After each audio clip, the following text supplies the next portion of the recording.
The people that are occupying the land of Palestine today will endeavor to recreate the temple.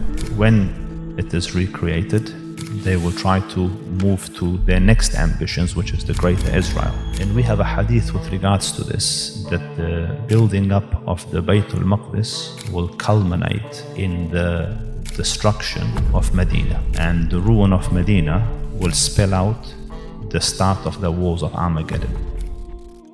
Of the things that the Israelites are trying to do, or at least some of them, their belief is that if they become worthy of the Messiah will come back. So part of the things that will make them worthy is if they rebuild the Temple of Solomon. The Israelites, so our Jewish cousins, are bent on rebuilding the Temple of Solomon. And we have a hadith with regards to this, that Umranu Bayt al-Maqdis kharabu Yathrib, that the building up of the Bayt al-Maqdis will culminate in the destruction of Medina. When you try to marry this hadith and the beliefs of the other faiths and also see what is happening on the ground today, one of the possible scenarios becomes that the Zionist people that are occupying the land of Palestine today will endeavor to recreate the temple. And when it is recreated, they will try to move to their next ambitions, which is the Greater Israel. Because notice that the Messiah to them is a global king, like he will reign over the world.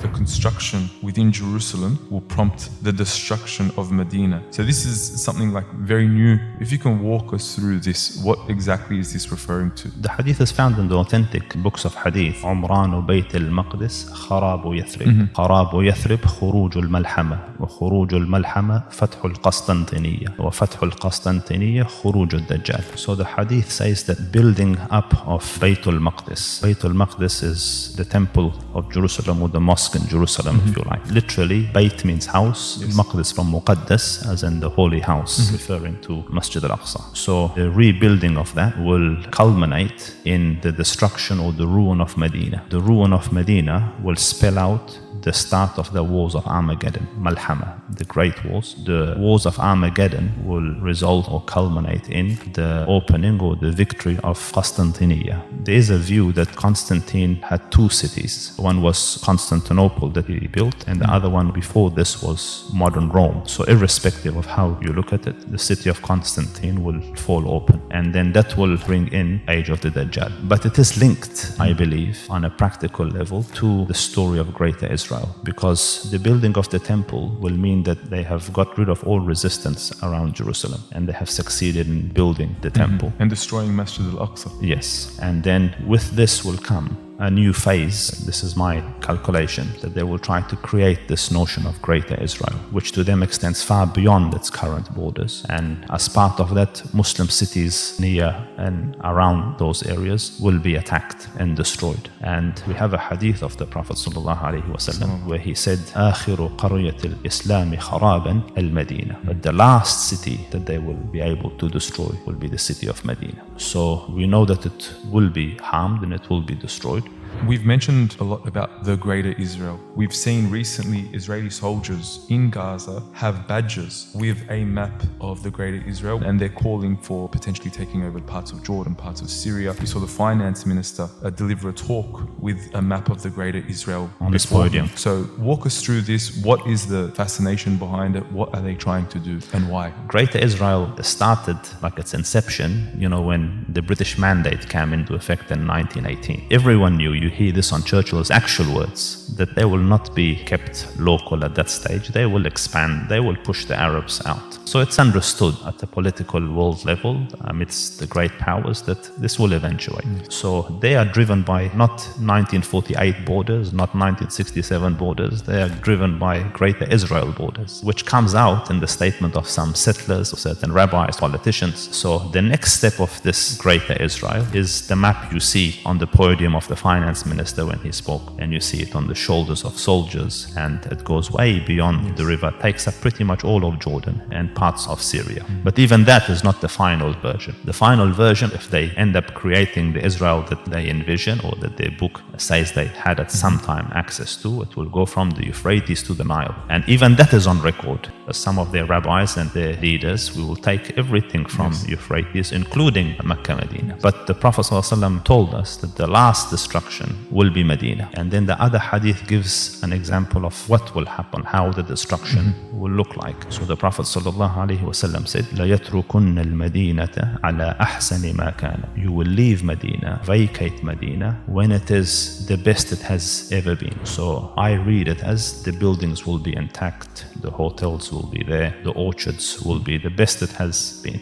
So you ask yourself the logical question that why have they left Medina? Because number one, the love of the Muslims for the city of Medina is self-evident. We travel thousands of miles to be there even for a few days. So no Muslim would forsake it naturally. And then secondly, there's no problem. The infrastructure is still there. Orchards are there. And another hadith says, لَيَدَعَنَّهَا مُذَلَّلَةً أَرْبَعِينَ عَامًا. You will leave it and its fruits are hanging low, as in the orchards are all fine, for 40 years. Why are they leaving? There's another hadith which gives a hint of what might happen, possible scenario, and the Prophet ﷺ says you will leave Medina when it is the best it has ever been, and you will leave it for the beasts and the birds. And then the hadith continues that the last two to enter the city will be two shepherds from Muzayna, and he specifies the tribe, and they will come with their flock into the city. When they come into it, they will see it vacant, deserted. There's another reading of this hadith, as in it could possibly mean that when they come into it, their animals will become wild. Like the tamed sheep will become wuhush. And by the time they leave the city of Medina and reach Thanayat al-Wada,